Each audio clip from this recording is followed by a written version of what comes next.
السلام علیکم لسنرز، آج جو میں ناول ریڈ کرنے جا رہی ہوں وہ ہے یہ غازی یہ تیرے پراسرار بندے، جو کہ تعریف ہے بسمہ اعجاز کی۔ چلیے شروع کرتے ہیں اس کی قسط نمبر 7۔ ناول شروع کرنے سے پہلے اگر آپ نے میرے چینل کو سبسکرائب نہیں کیا تو پلیز اسے سبسکرائب کر دیجیے، ساتھ ہی بیل آئیکن کو بھی پریس کریں۔ امید کرتی ہوں یہ کہانی آپ کو بہت بہت پسند آ رہی ہوگی۔ کمنٹ بھی ضرور کریں اور ویڈیو کو لائک بھی کریں۔ چلیے شروع کرتے ہیں۔ اگلا دن، حملے سے ایک دن پہلے دو اور اس کی ٹیم نے رات کافی کچھ پتہ چلا لیا اور بہت سے ثبوت اکٹھے کیے، مگر فی الحال ابھی وہ ریڈ نہیں کر سکتے تھے۔ ابھی وہ چاہتے تھے کہ پہلے مزار والے حملے سے نپٹ لیا جائے۔ صبح 6 بجے کے قریب تقریباً وہ سب واپس چلے گئے تھے۔ ابتہاج کو پھر سے بے ہوش کر کے وہ اپنے ساتھ ہی لے گئے تھے۔ 8 بجے کے قریب اس نے فاطمہ کو کال کی۔ کیسی ہیں آپ؟ اس نے تھکے تھکے سے انداز میں پوچھا۔ وہ خود بھی ان کے بغیر اداس تھی۔ میں ٹھیک نہیں ہوں دعا، جس ماں کی جوان بیٹی گھر سے باہر ہو وہ کیسے ٹھیک ہو سکتی ہے؟ فاطمہ نے بھیگی آواز میں کہتے آنسو صاف کیے تھے۔ وہ جواباً خاموش رہی۔ تم جلدی واپس آؤ دعا، میری ہمت اور طاقت جواب دے گئی ہے۔ میں اب اور ایک رشتے کو کھونا برداشت نہیں کر سکتی۔ میں مر جاؤں گی اگر اب تمہیں کچھ ہوا۔ تم بس آ جاؤ۔ فاطمہ کی نڈھال آواز پر اس کا دل ایک لمحے کو رکا۔ آنیہ کیسی ہے؟ اس نے ان کا دھیان بٹانے کی خاطر بات بدلی تھی۔ کیسی ہو سکتی ہے؟ پریشان ہے، وہ بھی تمہارے لیے۔ ابھی ہم نادیہ کے فلیٹ میں ہیں تو اس وجہ سے بھی اس کا منہ بند ہوا ہے۔ میرا کام بس 2-3 دن تک ختم ہو جائے گا، آپ فکر نہیں کریں، میں خیریت سے ہوں اور میں اکیلی تھوڑی ہوں، عریج، عمر، ہادی اور باقی سب بھی میرے ساتھ ہی ہیں۔ اس نے فاطمہ کو یہی بتایا تھا کہ اس کیس کے سلسلے میں سب کو شہر سے باہر جانا ہوگا۔ ہاں، اسی لیے تھوڑا اطمینان ہے کہ تم اکیلی نہیں ہو، ورنہ میں نے کبھی تمہیں جانے کی اجازت تو نہیں دینی تھی۔ جی امی، ہم سب یہاں ایک ساتھ ہیں، آپ پریشان نہ ہوں، بس دعا کریں کہ اللہ ہمیں کامیابی دے۔ اللہ تمہاری حفاظت فرمائے اور مشن میں کامیابی کرے۔ آمین، دعا نے جذب سے کہا۔ سنو دعا، فاطمہ نے سرگوشی بھرے انداز میں پکارا۔ جی امی، بولیں۔ تم جانتی ہو نا کہ تمہاری بہت سی عادتیں تمہارے باپ سے ملتی ہیں، لیکن تم اس کی طرح وعدہ خلافی نہ کرنا، تم لوٹ کر آنا۔ ہاں، تم میری بچی، اپنے وعدے سے نہ مکرنا، ورنہ پھر میری زندگی میں کچھ نہیں بچے گا۔ فاطمہ بری طرح سے ٹوٹی ہوئی لگ رہی تھی، ان کے دل میں انجانے خدشے انہیں چین نہیں لینے دے رہے تھے۔ خدا حافظ امی، اس نے فون بند کر دیا۔ بابا، آپ کا ذکر جب بھی آیا ہے نا، سوائے تکلیف کے کچھ حاصل نہیں ہوا۔ اس نے دیوار کے ساتھ ٹیک لگا کر خود کلامی کی۔ دوسری جانب فاطمہ کا بھی یہی حال تھا، وہ بھی روتے ہوئے کہہ رہی تھیں۔ تمہیں کیا کہوں، تمہیں تو بے وفا بھی نہیں کہہ سکتی، تم تو ایسے چھوڑ کے گئے ہو کہ کبھی واپس پلٹ کر بھی نہیں آئے۔ دل چاہتا ہے کہ تمہیں کبھی معاف نہ کروں۔ فاطمہ کی سسکیاں اس خالی فلیٹ میں گونجنے لگیں۔ خاموشی کا راج کٹنے لگا۔ اب اس جگہ سناٹا نہیں، کسی کی دل چیرتی سسکیاں اور آہیں تھیں۔ جہاز فضاؤں میں محو پرواز تھا، کراچی کی جانب رواں دواں۔ مجھے یقین نہیں آ رہا کہ میں واپس اپنے آبائی شہر جا رہا ہوں، عزیر نے کوئی 5ویں بار اشتیاق سے کہا تو افراز جی بھر کر بدمزہ ہوا۔ بس کر دو، ایسے کہہ رہے ہو جیسے صدیوں بعد واپس جا رہے ہو۔ اتنے ایکسائٹڈ تو میجر خان بھی نہیں، جو 12 سال بعد وطن واپس آئے ہیں۔ ایویں فضول میں تمہیں ڈرامے کرنے کا شوق ہو رہا ہے تو علیحدہ بات ہے۔ اس کے اس انداز پر عزیر نے رکھ کر لگائی اس کے بازو پر۔ جذبات سے پیدل انسان، تمہیں کیا معلوم اپنے پیاروں کی یادیں کیسے انسان کو اس کی اصل کی طرف کھینچتی ہیں۔ ماما اور بابا کی یاد آ رہی تھی اتنے دنوں سے، اسی لیے خوش ہو رہا ہوں۔ عزیر کے افسردہ لہجے میں کہنے پر میجر خان کو بہت کچھ یاد آیا تھا۔ اماں، آپ کیوں اداس ہو رہی ہیں؟ آپ میری ماں ہیں، آپ بہادر بنیں۔ ایک فوجی کی ماں کو بہت مضبوط ہونا چاہیے۔ آپ بس میرے لیے دعا کریں۔ اللہ میرے پتر نوں بہت بڑا افسر بنائے، بہت ساری کامیابی دے۔ اماں نے اس کا ماتھا چومتے ہوئے آنکھوں میں آئی نمی کو پرے دھکیلا۔ سکندر پتر، تیرا بھی جانا بہت ضروری ہے کیا؟ تھوڑے دن ٹھہر کر چلے جانا، ابھی تو تجھے جی بھر کر دیکھا بھی نہیں۔ ایک آس تھی کہ جب تو شہر سے پڑھ کر آئے گا تو ہمیشہ ہمارے پاس رہے گا، مگر تو بس شکل دکھانے آتا ہے اور چلا جاتا ہے۔ کمرے سے باہر نکلتے ابا کی آواز بھی بھرائی ہوئی تھی۔ وہ ان کا بے حد لاڈلا بیٹا تھا، سب کی آنکھوں کا تارا۔ جی ابا جی، میرا جانا بہت ضروری ہے، مگر میں جلد لوٹ کر آؤں گا۔ دیکھ پتر، جلدی لوٹ آنا، یہ نہ ہو کہ تیری واپسی تک بہت دیر ہو جائے۔ اماں کی بات پر بے اختیار سکندر کی آنکھیں بھر آئیں۔ میجر خان، آپ ٹھیک ہیں؟ عزیر نے زور سے ان کا کندھا ہلایا تو وہ چونک کر خیالوں کی دنیا سے باہر آئے۔ آنسو ماضی سے حال تک سفر کرتے آنکھوں کی دہلیز پھلانگنے کو تیار تھے۔ میں نے واپسی میں بہت دیر کر دی ہے۔ انہوں نے آنکھیں صاف کیں۔ میجر خان، آپ تو مضبوط ہیں، بہادر ہیں، پھر آپ ایسے شکستہ انداز میں ہارے ہوئے کیوں لگ رہے ہیں؟ میجر خان، آپ رو رہے ہیں؟ افراز نے بہت حیرانگی سے ان کی آنکھوں میں آئی نمی کو دیکھا تھا۔ میجر خان استہزائی انداز میں ہنسے۔ ہاں، مجھے پتا ہے مرد نہیں روتے، لوگوں نے عجیب ذہن بنایا ہوا ہے کہ مرد کبھی نہیں رو سکتا، اور خاص طور پر وطن کے محافظوں کے بارے میں تو سب یہی سمجھتے ہیں کہ چونکہ یہ بہت مضبوط اعصاب کے مالک ہوتے ہیں تو کبھی نہیں رو سکتے۔ سب یہی سمجھتے ہیں کہ فوجیوں کی ٹریننگ ان کو پتھر بنا دیتی ہے۔ لوگ کہاں اس امر کو جاننے کی کوشش کرتے ہیں کہ پتھر سے بھی بعض اوقات چشمے پھوٹ پڑتے ہیں۔ وہ کیا جانے ٹریننگ اگرچہ فوجیوں کو بہت مضبوط اور ایک عام شخص سے بہت مختلف بنا دیتی ہے، مگر ان کا دل، ان کے جذبات تو عام انسانوں والے ہی رہتے ہیں نا۔ ایک فوجی بھی رو سکتا ہے اپنے پیاروں کے لیے، ان کی یاد میں یا کسی اپنے کے دور جانے پر۔ اپنے بچھڑے رشتوں کو یاد کر کے جب کسی کی بھی آنکھیں نم ہو سکتی تو پھر ایک فوجی پھر کیوں نہیں آنسو بہا سکتا؟ کیا صرف اس لیے کہ وہ فوجی ہے؟ کیا فوجی مضبوط ہوتے ہیں تو اس کا مطلب یہ ہے کہ ان میں احساسات نہیں ہوتے یا ان کے سینوں میں دل کے بجائے پتھر ہوتا ہے؟ ہم لوگوں کو شعور ہونا چاہیے کہ فوجی کوئی پتھر نہیں جو ٹوٹ نہ سکے، وہ بھی انسان ہے اور انسانوں کے سینے میں دل ہوتے ہیں اور دلوں والے اکثر جذباتی ہو کر رو بھی لیتے ہیں۔ وہ سیٹ کی پل سے ٹیک لگا کر بولتے ہوئے سالوں سے دبا غبار نکال رہے تھے۔ افراز اور عزیر سن بیٹھے ان کی باتیں سن رہے تھے، ان کی تکلیف دیکھ رہے تھے جو آنکھوں سے عیاں تھی۔ وہ سمجھ سکتے تھے کہ انہوں نے 12 سال ملک سے دور اپنے پیاروں سے کٹ کر گزارے تھے، اور اب جب کہ وہ لوٹ آئے تھے تو نہ جانے کوئی ان کا منتظر تھا بھی کہ نہیں۔ جن کے واپس پلٹنے میں زیادہ دیر ہو جائے تو نہ ان کا انتظار کرنے والے بھی پھر تھک ہار کر پلٹ جاتے ہیں۔ کل کی نسبت آج آنیہ کا موڈ تھوڑا خوشگوار تھا، شاید ولی سے کل رات بات کرنے کی وجہ سے۔ آنی، کل تمہیں کیا ہوا تھا؟ اتنا روڈ اور عجیب برتاؤ کیا تم نے ہم سے کہ حد نہیں۔ اس کے کلاس میں آتے ہی سونیا کا شکوہ گناہ انداز اسے شرمندہ کر گیا تھا۔ آئی ایم سو سوری یار کل کے لیے، وہ اس کے گلے لگتے شرمندہ سے بولی۔ تبھی نمرا بھی آ گئی اور بغیر اس کی طرف دیکھے اپنی سیٹ کی جانب بڑھ گئی۔ آنیہ بھاگ کر جا کر اسے لپٹ گئی تھی۔ آنیہ دور ہٹو مجھ سے۔ نمرا کو بہت غصہ تھا کل کی وجہ سے۔ آنیہ نے دوبارہ معافی مانگی۔ سوری، معاف کر دو یار، میں بہت شرمندہ ہوں۔ چلو نمرا اب موڈ ٹھیک کرو اپنا، آنیہ سے بات کرو۔ سونیا نے خفگی سے نمرا کو دیکھا۔ اچھا نا سوری بول دیا نا، اب تو یہ ڈونگے جیسا منہ صحیح کر لو، قسم سے بالکل ابلا ہوا انڈا لگ رہی ہو۔ آنیہ نے لاڈ سے اس کے گلے میں باہیں ڈالی جبکہ نمرا اس کے طرز تخاطب پر بے ساختہ کہکا لگا کر آخرکار مان ہی گئی تھی اور ہنستے ہوئے اس کے گلے لگا لیا تھا۔ چلو اب ہمیں جلدی سے بتاؤ کہ کیا بات تھی جو تمہیں کل اتنا پریشان کیے دے رہی تھی۔ سونیا نے اسے ہاتھ سے پکڑ کر بٹھاتے کہا تو آنیہ کا ضبط کا بندھن ٹوٹ گیا۔ روتے ہوئے وہ دعا کی گمشدگی کے بارے میں ان لوگوں کو بتانے لگی۔ ملک ہاؤس پر نیا دن ملک وہاج کے لیے پریشانی لے کر طلوع ہوا تھا۔ رات ابتہاج گھر نہیں آیا تھا اور اس کا فون بھی بند جا رہا تھا۔ ایسا پہلے بھی بہت بار ہو چکا تھا کہ وہ راتوں کو گھر سے باہر رہا ہو۔ گدھا، فون کیوں نہیں اٹھا رہا؟ یقیناً کہیں پی کر لڑک گیا ہوگا۔ ابتہاج کو کوستے وہ سارے گارڈز کو بلانے کا آرڈر دینے لگا۔ آج اسے ایک بہت اہم پریس کانفرنس میں شرکت کرنی تھی۔ ہادی کسی نئی انکشاف کے انتظار میں صبح صبح واپس ادھر ہی آ گیا تھا۔ انتہائی قسم کی سیکیورٹی اور فل پروٹوکول کے ساتھ ملک وہاج کا قافلہ ایک 5 اسٹار ہوٹل کے سامنے رکا تھا۔ ایک گاڑی میں وہ ڈرائیور کے ساتھ تھا جبکہ اس کی گاڑی کو چاروں جانب سے گارڈز کی گاڑیوں نے گھیرا ہوا تھا۔ پریس کانفرنس میں ملک کے مایہ ناز صحافی اور تجزیہ نگار موجود تھے۔ آپ کا کیا خیال ہے ملک صاحب، ہمارا ملک جس بدحالی کی جانب جا رہا ہے اس کی وجہ کیا ہے؟ ایک صحافی کے سوال پر ملک وہاج اس کو مسکرا کر دیکھنے لگا، سادہ سے انداز میں کہنے لگا۔ دیکھیں جی، سیاست دانوں کا کام اب ملک کی حفاظت کرنا تو نہیں ہے، یہ تو فوج کی ذمہ داری ہے کہ دہشت گردی کو ختم کرے۔ تو میرا نہیں خیال کہ سیاست دانوں کا کوئی قصور ہے اس میں۔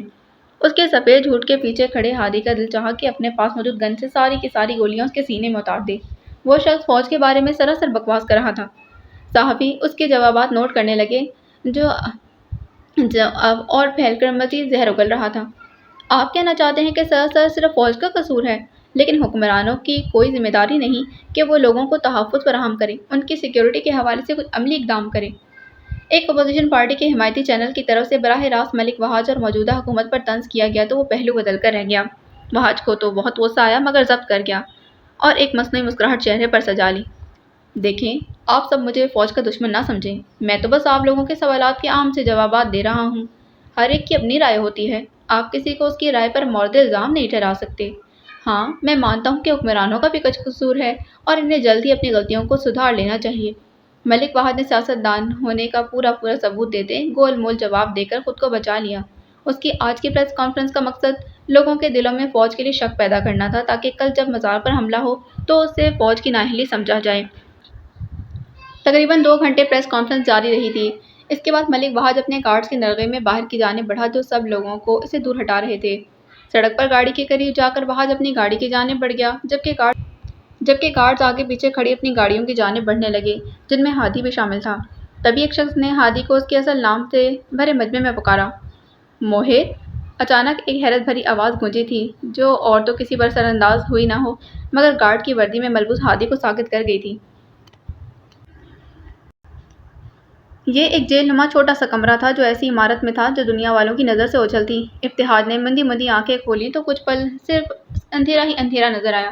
آہستہ آہستہ آنکھیں کمرے میں لگے واحد بلب کی روشنی سے مانوس ہوئیں تو اس نے خود کو اس چھوٹے سے کمرے میں پایا۔ کل رات کا منظر یاد آیا تو شرمندگی سے اس کا سر جھک گیا۔ اس لڑکی نے بہت بری طرح سے مارا تھا اور پھر بے ہوش کر دیا تھا۔ یقیناً وہ کوئی عام لڑکی نہیں تھی۔ وہ اٹھ کھڑا ہوا، لیکن میں یہاں کیسے آ گیا؟ باہر جانے کا کوئی راستہ نہ تھا سوائے ایک دروازے کے جو باہر سے بند تھا۔ مجھے ڈیڈ کو فون کرنا چاہیے، وہ مجھے نکال لیں گے یہاں سے۔ اس نے سوچتے ہوئے اپنی جیبوں میں ہاتھ ڈالے مگر کچھ بھی نہ ملا۔ اب کے صحیح معنوں میں سے وحشت ہوئی تھی۔ کوئی ہے؟ دروازہ کھولو، مجھے نکالو یہاں سے۔ وہ چیختے ہوئے اب دروازہ پیٹ رہا تھا اور اس کی بے بسی اس گیند پر صاف نظر آ رہی تھی۔ دیکھو تو چیختے ہوئے کیسے بے بس اور بیچارہ لگ رہا ہے یہ ملک زادہ۔ ارید نے اسے دیکھتے ہوئے مصنوعی تعصب سے تبصرہ کیا۔ بڑی ہمدردی ہو رہی ہے تمہیں اس بیچارے سے، عمر نے چپتے ہوئے لہجے میں کہا۔ وہ دونوں اس وقت ایک چھوٹے سے ہوٹل میں بیٹھے ناشتہ کرتے موبائل پر ابتہاج کو دیکھ رہے تھے۔ تمہیں کیوں جلن ہو رہی ہے؟ ارید نے پراٹھے سے انصاف کرتے تنک کر پوچھا۔ میں کیوں جلوں گا اس سے؟ اس میں ہے کیا ایسا جس سے میں جلوں؟ عمر برا مان گیا۔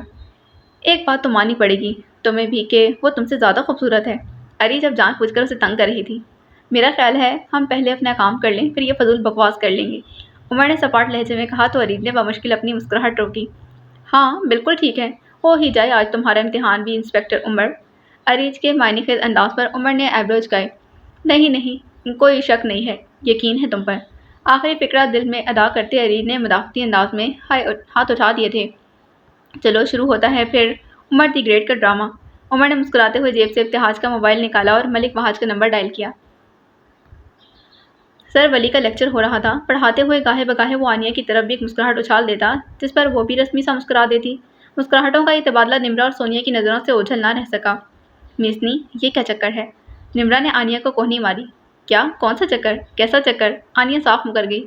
یہی جو تو ہونٹ پھیلا پھیلا کر نین مٹکا کر رہی ہے وہ چکر۔ سونیا بھی لڑاکا عورتوں کا سا انداز اپناتی میدان میں اتری تھی۔ چپ ہو جاؤ، سر ڈانٹیں گے، مت بولو ابھی۔ آنیہ نے گھبرا کر دونوں کو گھڑکا تو وہ بھی لیکچر ختم ہونے کا انتظار کرنے لگی۔ لیکچر ختم کر کے ولی نے آنیہ کو میسج کیا۔ وہ باہر کی جانب بڑھ گیا۔ آنیہ لائبریری آؤ، ابھی مجھے آپ سے بہت ضروری بات کرنی ہے آپ کی بہن کے بارے میں۔ میسج پڑھتے ہی آنیہ فوراً باہر کو بھاگی۔ نمرا اور سونیا کو حیرانی ہوئی۔ مجھے لگتا ہے ہمیں اس کے پیچھے جانا چاہیے، نمرا نے پرسوچ انداز میں کھڑے ہوتے ہوئے کہا۔ ہاں چلو ٹھیک ہے چلتے ہیں، سونیا بھی اٹھ کھڑی ہوئی۔ باہر نکل کر آنیہ کو ڈھونڈتے ہوئے وہ لائبریری میں چلی آئی تھیں۔ وہ وہاں پہنچ کر جب آنیہ کو ولی کے ساتھ بیٹھے دیکھا تو ان دونوں کا شک یقین میں بدل گیا تھا۔ ملک وہاد پریس کانفرنس سے واپس آ کر ابھی جلال کو کال کرنے کا سوچ ہی رہا تھا کہ موبائل پر رنگ ہوئی۔ اس نے فون نکال کر دیکھا تو ابتہاج کالنگ لکھا نظر آیا۔ الو کے پٹھے، کہاں ہو تم اور گھر کیوں نہیں آیا ابھی تک؟ اس نے فون اٹھاتے ہی ابتہاج کو اچھا خاصا جھڑک دیا تھا۔ ڈیڈ، ایک پارٹی میں جانے کا پلان بن گیا تھا میرا اور پی بھی لی وہاں، اسی لیے رات وہیں ایک دوست کے گھر رک گیا۔ یہ تمہاری آواز کیوں بدلی ہے؟ وہاد نے شک سے کہا تو دوسری جانب ایک کہکا بلند ہوا۔ ہاں ہاں ہاں ڈیڈ، میرا خیال ہے کہ کل کچھ زیادہ ہی ڈرنک کر لی تو گلا خراب ہو گیا۔ ہاں تو کس نے کہا تھا کہ پی کے اپنا یہ حال کرو؟ تمہیں اتنا منع کرتا ہوں ایک حد میں رہ کر پیا کرو، مگر تم میری سنتے کہاں ہو؟ ملک وہاد نے اپنے بیٹے کو جھاڑ پلائی۔ کچھ سیکنڈ تو خاموشی چھائی رہی۔ ڈیڈ آپ یہ بتائیں کہ جلال اکبر کے وہ خودکش بمبار کب آئیں گے؟ سچی ڈیڈ مجھے بڑا شوق ہو رہا ہے ان کی شکلیں دیکھنے کا، ایسے لوگ کس طرح کے ہوتے ہیں بھلا؟ ابتہاج کے اشتیاق بھرے انداز پر وہاد بے ساختہ ہنسنے لگا۔ ابھی تو ان کی شام کی فلائٹ ہے، جلال لے آئے گا ان کو، دیکھ لینا وہ کیسے ہوتے ہیں۔ ٹھیک ہے ڈیڈ، لیکن یہ بتاؤ کہ ان کو رکھو گے کہاں پر؟ کیا وہ شہر سے باہر والے گودام میں؟ نہیں، یہ تو ابھی جلال کو ہی پتا ہے کہ وہ ان کو کہاں پر رکھے گا، مگر تم یہ بتاؤ کہ فون پر تم یہ سب کیوں پوچھ رہے ہو؟ گھر آ کر پوچھ لیتے۔ وہاد نے الجھ کر پوچھا۔ ارے آ جاؤں گا ڈیڈ گھر بھی جب میرا دل چاہے گا۔ اچھا چلو ٹھیک ہے، اپنا خیال رکھنا۔ ہاں ٹھیک ہے ڈیڈ، بائے۔ ابتہاج کی جانب سے گھر سے کال کاٹ دی گئی تھی۔ وہاد فون کو گھورتا رہ گیا۔ بے مروت گندی اولاد، یہ نہیں کہا کہ ڈیڈ آپ بھی اپنا خیال رکھنا؟ ابتہاج کو کوستے ہوئے اب وہ جلال کو فون کر رہا تھا تاکہ پوچھ سکے کہ ان خاص مہمانوں کو کہاں پر رکھے گا وہ، تاکہ ابتہاج کو دکھا سکے کہ خودکش بمباروں کی شکلیں کیسی ہوتی ہیں۔ عمر نے فون رکھا تو ارید نے توصیفی نظروں سے اسے دیکھتے ہوئے تالیاں بجائیں۔ Well done, bravo performance Ibtihaj. Ibtihaj تو نہیں کہو اب مجھے، عمر نے ناک سکوڑتے کہا۔ ویسے یہ ٹیلنٹ کہاں سے سیکھا تم نے؟ ارید نے حیرانی سے پوچھا۔ وہ دونوں آفس کی طرف جا رہے تھے۔ عمر ڈرائیونگ کرتے ہوئے مصروف سے انداز میں بتانے لگا۔ میں شروع سے ہی نقلیں اتارنے میں ماہر ہوں، دوسروں کی آواز کو بہت جلدی اور اچھے طریقے سے کاپی کر لیتا ہوں۔ کالج میں تو باقاعدہ بہت سے انعامات جیتے ہیں میں نے۔ یہ تو ابھی دھیان تمہاری طرف تھا تو وہاج کو تھوڑا سا شک ہو گیا، مگر شکر ہے کہ بات سنبھالی گئی اور میں نے ابتحاج بن کر ضروری معلومات نکلوا لی اس سے۔ ابھی اریج کچھ کہنے لگی تھی کہ عمر کا فون گنگنا اٹھا۔ ہاں ہادی بول، سب سیٹ ہے نا؟ عمر نے کانوں میں ہینڈ فری لگاتے ہوئے پوچھا۔ یار کچھ بھی سیٹ نہیں، آج فرقان بھائی نے مجھے پہچان لیا جب میں ملک وہاج کا سیکیورٹی گارڈ بنا ہوا تھا۔ انہوں نے مجھے بھرے مجمع میں میرے اصل نام سے پکارا۔ وہ تو شکر ملک وہاج نے سنا نہیں، ورنہ کھیل بگڑ جاتا۔ ہادی نے تفصیل بتائی تو عمر بھی تھوڑا پریشان ہوا۔ سنو ہادی، پوری کوشش کرو کہ کسی کو پتہ نہ چلے کہ تم ہی اصل میں موہد ہو۔ کیا بات ہوئی تمہاری اپنے بھائی سے؟ میں نے ان سے کوئی بات نہیں کی، بس جلدی سے باقی سب کے ساتھ گاڑی میں بیٹھ گیا اور وہاں سے نکل آیا۔ ہادی کے بتانے پر عمر نے سکون کا سانس لیا، کیونکہ موہد کا ایجنٹ ہونا اس کے گھر میں کسی کو معلوم نہ تھا۔ ہادی ہم ابھی آفس جا رہے ہیں، تم بھی وہیں آ جاؤ جلدی سے، پھر کچھ سوچتے ہیں مل کر۔ عمر کی تاکید پر اس نے اوکے کہہ کر فون بند کر دیا۔ کیا ہوا عمر؟ ہادی ٹھیک ہے؟ اریج نے پریشانی سے پوچھا۔ ہاں وہ ٹھیک ہے، مگر ہادی کو آج اس کے بھائی نے دیکھ لیا اور پہچان لیا تو وہ ٹینشن میں تھا، کیونکہ اس کے گھر میں تو سب کو یہی پتا ہے کہ موہد کسی دوسرے شہر میں نوکری کرتا ہے۔ پھر تو اسے بہت احتیاط کی ضرورت ہے۔ اریج کو بھی پریشانی ہوئی۔ کسی بھی ایجنٹ کی اصل زندگی اور اس کا مشن بالکل علیحدہ ہوتی ہے، اور اس کی شناخت منظر عام پر آنا اس کے لیے خطرے سے خالی نہیں ہوتا۔ موہد اور ہادی کے لیے بھی یہی پریشانی کا باعث بنی ہوئی تھی۔ رات 10 بجے کا وقت تھا جب اس وقت عمر، اریج اور ہادی ڈی ایس پی کے آفس میں موجود تھے، اور اس میٹنگ کی سب سے خاص بات یہ تھی کہ I S I agent major Khan, Uzair اور افراز بھی وہیں تھے۔ 1 گھنٹے کی بات چیت میں میجر خان نے ان سب کو سب کچھ اور اپنے کراچی آنے کا مقصد بھی تفصیل سے بتا دیا تھا، ساتھ ہی جس شخص کو وہ ڈھونڈنے آئے تھے اس کی تصویر بھی دکھائی۔ میجر خان، مجھے 90% یقین ہے کہ یہی آدمی وہاج اور جلال کو لیڈ کر رہا ہے، کیونکہ ہماری اطلاعات کے مطابق ان دونوں کا تعلق بھی کہیں نہ کہیں ملک دشمن ایجنسی سے ہے۔ انہوں نے اس تصویر میں موجود خبروں سے شخص پر نظریں گاڑی۔ سر، مجھے آپ کے انٹیلیجنس اور ان کی کارکردگی کا تو نہیں پتا، لیکن آپ کی باتوں سے اندازہ ہو رہا ہے کہ کل کسی جگہ حملہ ہونا ہے، اور آپ سب کو پتا ہے، تو بجائے اس کو ابھی روکنے کے آپ کل روکنے کا رسک کیوں لے رہے ہیں؟ افراز نے الجھن سے ان کو دیکھا۔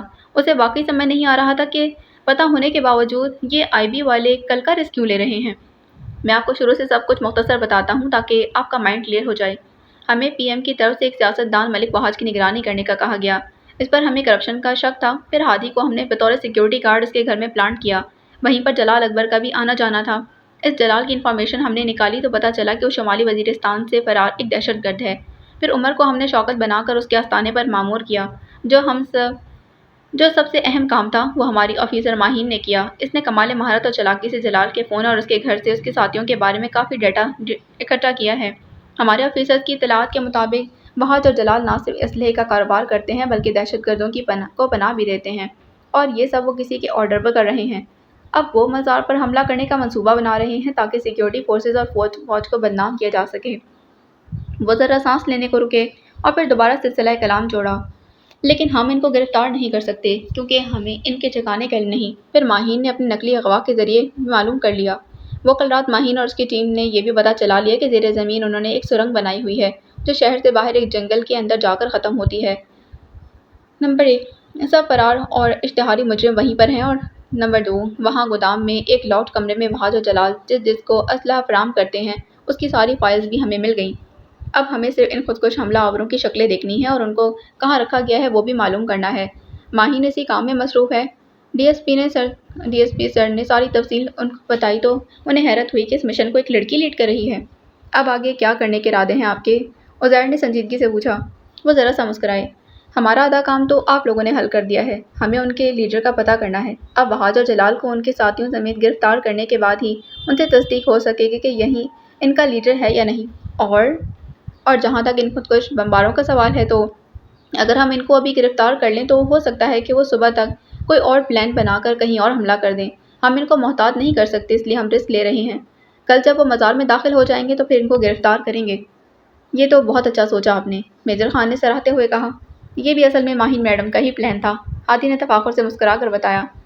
پھر تو آپ کی ہونہار آفیسر ماہین سے ملنا پڑے گا۔ میجر خان کو ماہین نام پر بہت کچھ یاد آیا تھا، لیکن ابھی یہ ماضی میں جانے کا وقت نہیں تھا۔ ابھی صبح کے حوالے سے بہت کچھ ڈسکس کرنا تھا کہ آیا صبح ان کی ضرورت بھی ہوگی مزار پر یا نہیں۔ رات دھیرے دھیرے سرکنے لگی، بہت سے لوگوں کے منصوبوں کو سنتی اور انہیں سینے میں دباتی رات رازوں کی طرح آہستہ آہستہ صبح کے اجالے میں دفن ہونے لگی۔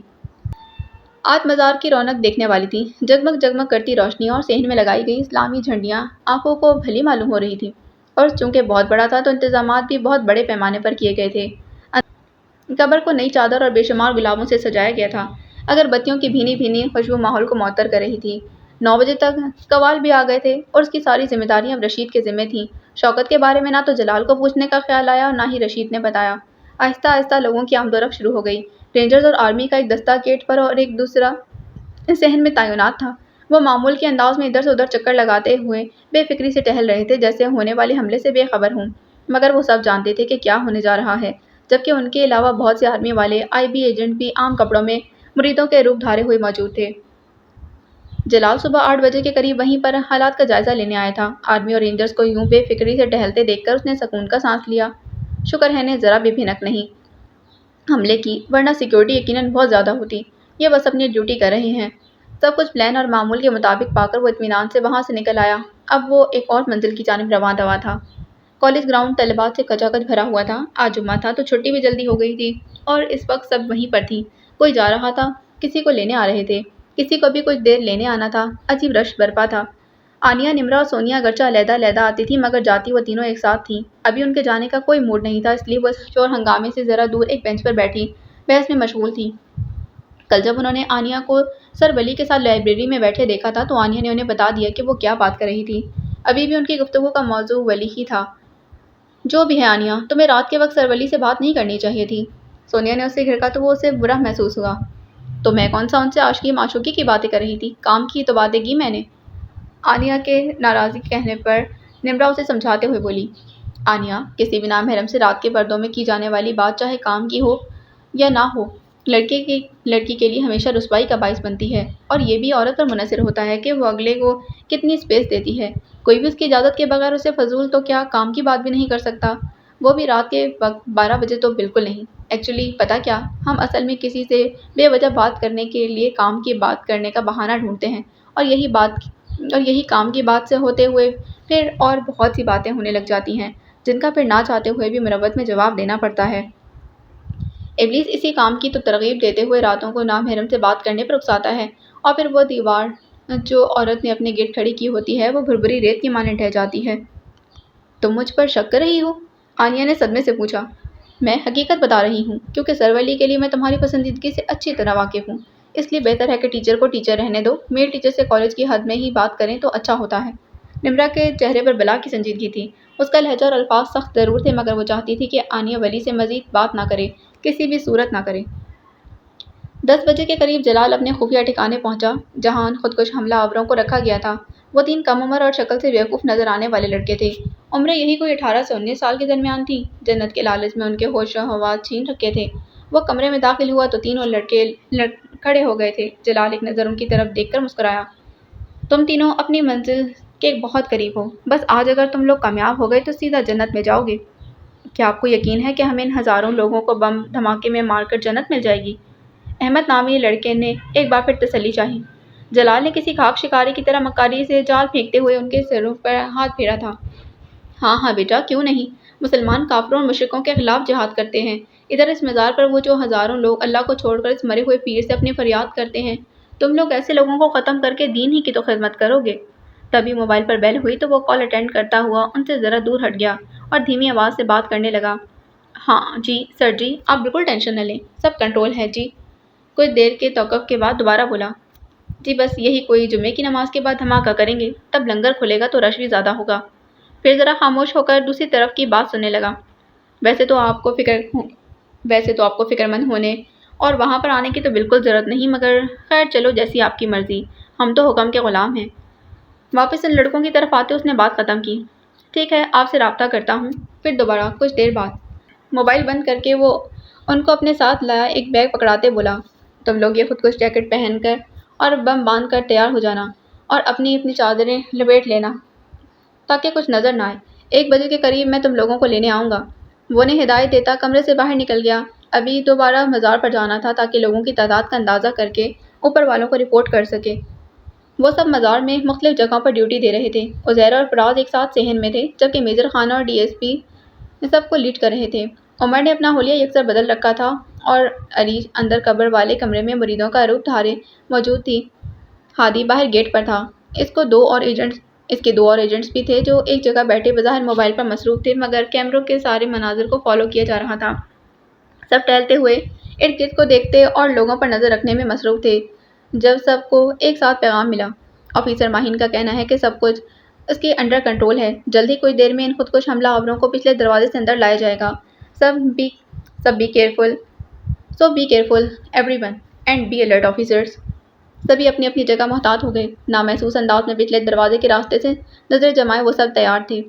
یار افراز، مجھے جلن ہو رہی ہے اس ماہین نامی آفیسر سے۔ عزیر کے منہ بنانے والے انداز پر افراز نے حیرت سے اسے دیکھا۔ کیوں؟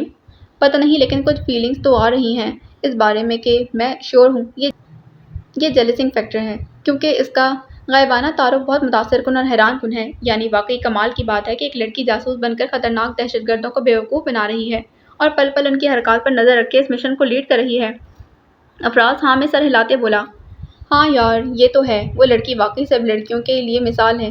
وطن کی بیٹیاں بھی وطن کی حفاظت میں کسی سے کم نہیں۔ پھر ذرا اسے تسلی دینے والے انداز میں کہنے لگا، کوئی نہیں میرے یار، تو دیکھنا ہم بھی کسی سے کم تو نہیں ہوں گے۔ ابھی تو ہمارا پہلا مشن ہے، ہمیں ابھی موقع ملا ہے تو انشاءاللہ ہم بھی خود کو اس مٹی کے محافظ ثابت کر کے رہیں گے۔ انشاءاللہ، عزیر بھی جذب سے بولا۔ افراز اور عزیر ماہین سے بہت متاثر تھے اور یہی حال میجر خان کا بھی تھا۔ انہیں نہ جانے کیوں ماہین سے عجیب سی الفت محسوس ہو رہی تھی۔ فاطمہ کا دل نہ جانے کیوں صبح سے سہما جا رہا تھا، رہ رہ کر انہیں دعا کا خیال آ رہا تھا۔ پتہ نہیں میری بچی کس حال میں ہے، یا اللہ تو اس کی مدد فرمانا، وہ ٹھیک ہو میرے مالک، اسے کچھ نہ ہو۔ وہ انہیں دعاؤں میں مشغول تھیں جب آنیہ واپس آئی۔ ماں بیٹی ابھی تک اسی فلیٹ میں تھیں۔ یہ فاطمہ کی دوست کا فلیٹ تھا جو صبح 7 بجے سے لے کر رات 7 بجے تک جاب کرتی تھی۔ کیا ہوا امی، آپ پریشان لگ رہی ہیں؟ آنیہ وہیں ان کے پاس بیٹھ گئی۔ بس دعا کا خیال ستائے جا رہا ہے مجھے۔ نہ چاہتے ہوئے بھی ان کے لہجے میں اداسی جھلک رہی تھی۔ 3 دن ہو گئے ہیں آپ ہی کو گئے ہوئے، لیکن ابھی تک یقین ہی نہیں آ رہا کہ وہ ہمیں چھوڑ کر چلی گئی ہے۔ آنیہ نے بہت دقت سے جملہ پورا کیا۔ بہت مشکل تھا یہ کہنا کہ وہ انہیں چھوڑ گئی ہے۔ بس امی، ہم آج کے بعد دو آپی کا نام نہیں لیں گے، نہ ہی اسے یاد کریں گے۔ جب وہ ہمیں چھوڑ کر جا سکتی ہے تو ہم بھی اسے یاد کرنا چھوڑ دیں گے۔ آنیہ کے فیصلہ کن انداز پر فاطمہ متحیر سا اسے دیکھتی رہ گئی۔ ایسے نہ بولو آنیہ، دعا کے بارے میں۔ انہیں دکھ ہوا تھا اس کی بات سن کر۔ اب ایسا ہی ہوگا امی، بابا کی طرح وہ بھی ہمیں چھوڑ کر جا چکی ہے۔ ہمارے بارے میں بغیر سوچے وہ بس چلی گئی۔ جب میں بابا کو بھلا سکتی ہوں تو دعا آپی کو بھی بھلا دوں گی۔ بظاہر سپاٹ لہجے میں آنیہ نے اپنا فیصلہ سنایا، مگر فاطمہ جانتی تھی کہ ابھی وہ کمرے میں جا کر خوب روئے گی، کیونکہ اپنے بابا کے جانے کے بعد بھی تو وہ ان سے تعلق توڑنے کا کہہ کر بری طرح روئی تھی۔ اور ایسا ہی ہوا تھا، آنیہ اب کمرے میں جا کر رو رہی تھی۔ لیکن فاطمہ یہ نہیں جانتی تھی کہ وہ جانے والوں کے لیے ایک آخری دفعہ خوب روتی تھی، پھر اپنا دل پتھر کر لیتی تھی، جیسا اس نے اپنے بابا کے لیے کر لیا تھا، اور وہی دل اب دعا کے لیے بھی پتھر ہونے جا رہا تھا۔ آئی جی آف انٹیلیجنس بیورو اور آرمی کے جوان دعا کے میت میں شہر سے دور بنے ایک گودام میں موجود تھے۔ وہ یہاں ریڈ کرنے آئے تھے۔ سب سے پہلے مجھے یہ بتاؤ ماہین، یہ آپ نے نقاب کیوں اوڑھ رکھا ہے؟ آئی جی کے الجھن سے پوچھنے پر وہ جھیم کر مسکرا دی۔ سر اصل میں مجھے نقاب پہن کر کمانڈوز اور جاسوس والی فیلنگ آتی ہے نا، اس لیے نقاب کر رکھا ہے۔ وہ دعا کی بچکانہ بات پر مسکرائی۔ اب وہ سب نیچے بیسمنٹ میں تھے۔ ایک کمرے کا دروازہ کھلا تو وہاں ایک آدمی بندھا ہوا مدہوش پڑا تھا۔ سر یہ احمد نظام عرف نظامی ہے، ایک معروف نیوز چینل کا اونر۔ جس دن مجھے اغوا کیا گیا اسی دن اسے بھی یہاں لایا گیا تھا۔ یہ ملک وحاج کے لیے مخبر کام کرتا ہے۔ اس نے ملک وحاج کو میری ویڈیو بنا کر بھیجی تھی۔ تو آپ نے اسے آزاد کیوں نہیں کیا یہاں سے؟ جبکہ میرا نہیں خیال کہ اسے کچھ بھی پتا ہوگا ملک وحاج کے ثبوتوں کے بارے میں۔ جی سر آپ ٹھیک کہہ رہے ہیں، لیکن ملک وحاج کی گرفتاری سے پہلے اس کا باہر نکلنا ٹھیک نہیں، اس لیے ابھی تک یہیں ہے۔ اب وہ انہیں کیا بتاتی کہ ملک وحاج کا نہیں میرا مجرم ہے، اور اتنی قید تو اس کی سزا بنتی ہے۔ اگلے کمروں کو کھول کر سارے اسلحے کو حراست میں لیا گیا تھا۔ اب وہ اس سرنگ میں داخل ہو کر پناہ گزین دہشت گردوں پر ٹوٹ پڑے تھے۔ ایک زبردست مقابلے کے بعد کچھ دہشت گرد مارے گئے جبکہ باقیوں کو گرفتار کر لیا گیا۔ ان سارے کاموں سے فارغ ہو کر اب ان کا ارادہ ملک وحاج کو گرفتار کرنے کا تھا۔ تبھی دعا کے موبائل پر بیپ ہوئی تو وہ فون آن کر کے دیکھنے لگی۔ سر ہمیں کہیں بھی جانے کی ضرورت نہیں، بکرا خود اپنی قربانی کے لیے تشریف لا رہا ہے۔ اس کے معنی خیز انداز پر سب ہنس دیے اور خاموشی سے بکرے یعنی اپنے اگلے شکار کا انتظار کرنے لگے۔ وحاج پریشانی سے ادھر ادھر ٹہل رہا تھا۔ اسے ابتحاج کی فکر تھی۔ کل رات کو اس نے پھر فون کیا تھا، لیکن اس بار ویڈیو کال کی تھی، اور باتوں ہی باتوں میں ان خودکش حملہ آوروں کی تصویریں دیکھنے پر اصرار کیا تھا، تو مجبوراً اسے جلال سے ان کی تصویریں اور ان کا پتہ منگوانا پڑا تھا۔ تب سے اب تک اس کا نمبر بھی بن جا رہا تھا اور نہ ہی وہ گھر واپس آیا تھا۔